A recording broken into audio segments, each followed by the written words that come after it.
Hallelujah ਜੈ ਮਸੀਹ ਕੀ ਸਾਰਿਆਂ ਨੂੰ प्रभु ਯਿਸੂ मसीह ਦੇ पाक जिंदा सामर्थी नाम ਦੇ ਵਿੱਚ मैं आपका भाई अभिजोत आप सबका अपने YouTube चैनल के ऊपर स्वागत करता हूं। सो मेरे प्रियो, आज हम वचन में सीखने वाले हैं कि वाकई ही क्या यीशु मसीह धर्म परिवर्तन करते हैं। क्या सचमुच यीशु मसीह धर्म को स्थापित करने के लिए इस जगत में आए हैं।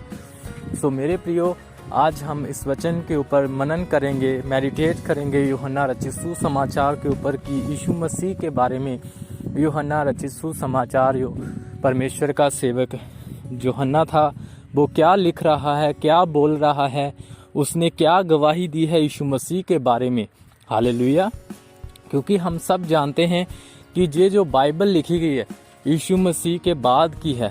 यीशु मसीह के बाद में जो उसके चेलों ने वाक्य देखे, जो उसके साथ रहते थे, उनमें से एक चेला था, प्रिय चेला यूहन्ना। वो बाइबल कहती कि वह परमेश्वर के करीब था, इतना क्लोज था, उसने परमेश्वर की हर एक बात को नोट किया है। हालेलुया।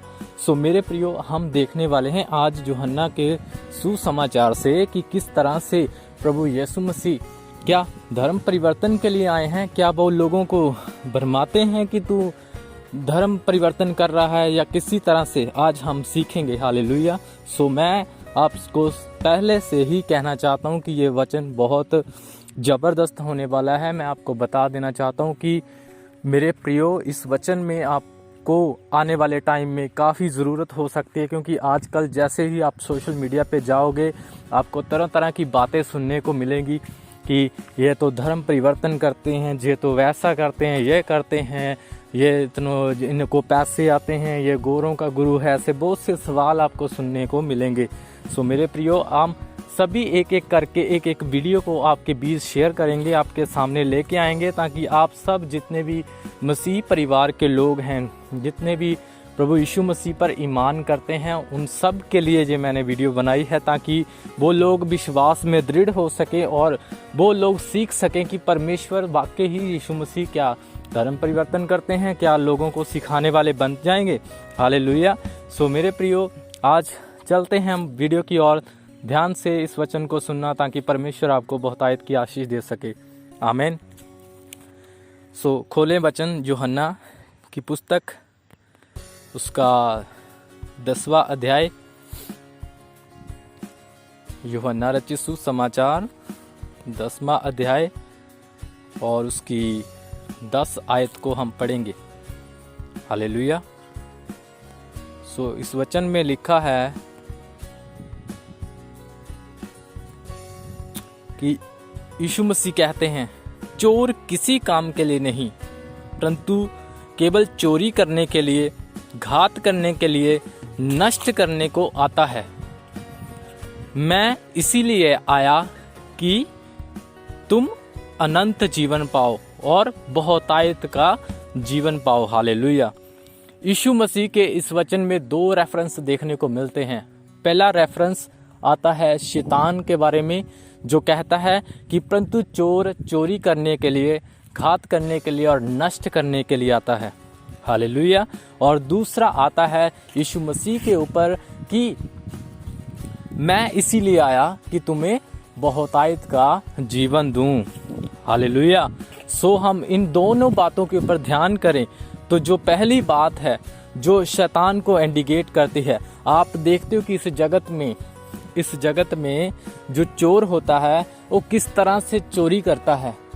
वो कभी भी सामने से आके चोरी नहीं करता है, वो पीछे से चोरी करता है, वो पीछे से अटैक करता है और पीछे से आपकी चीज़ों को चुराता है। हालेलुया। सो इसी प्रकार शैतान भी एक चोर के समान आता है। जब हम पुराने नियम में जाएं, परमेश्वर के पुराने वचन को जब खोलते हैं, पुराने नियम की उत्पत्ति की किताब को खोलते हैं, वहाँ उस वचन में साफ साफ बयान किया गया किस तरह से चोर ने चोरी की है, किस तरह से परमेश्वर की पवित्र कलीसिया को उससे अलग कर दिया है। हालेलुया।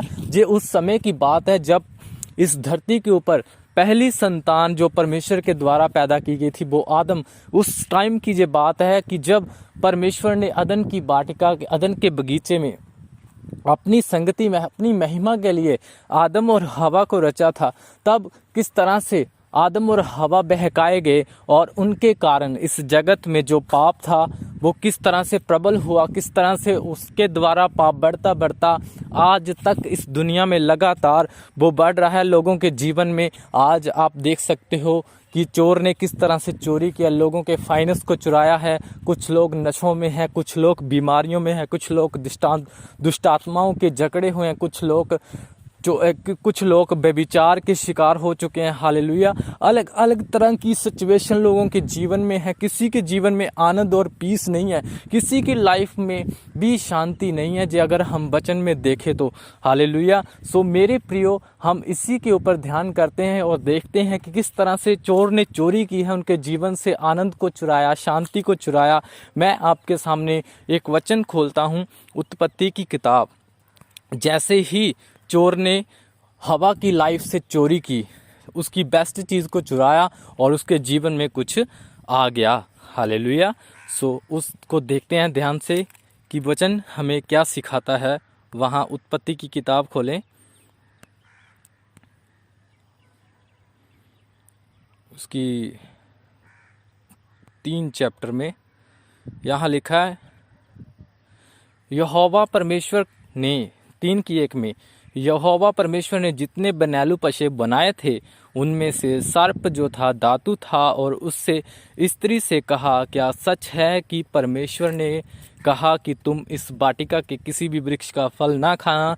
स्त्री ने सांप से कहा कि इस वाटिका के वृक्ष के फल हम खा सकते हैं, पर जो वृक्ष वाटिका के बीच में है उसका फल के विषय में परमेश्वर ने कहा कि ना तो तुम उसको खाना और ना उसको छूना, नहीं तो तुम मर जाओगे। हालेलुया। सो परमेश्वर ने एक कमांड दी थी जब अदन की सुंदर वाटिका में अपने जन को रखा था, अपने बॉडी को रखा था, अपने जो बेटा जो आदम उसने बनाया था अपने हाथों से, उसको रखा था और उन्हें एक आज्ञा दी परमेश्वर ने कि तुम इस वाटिका में से हर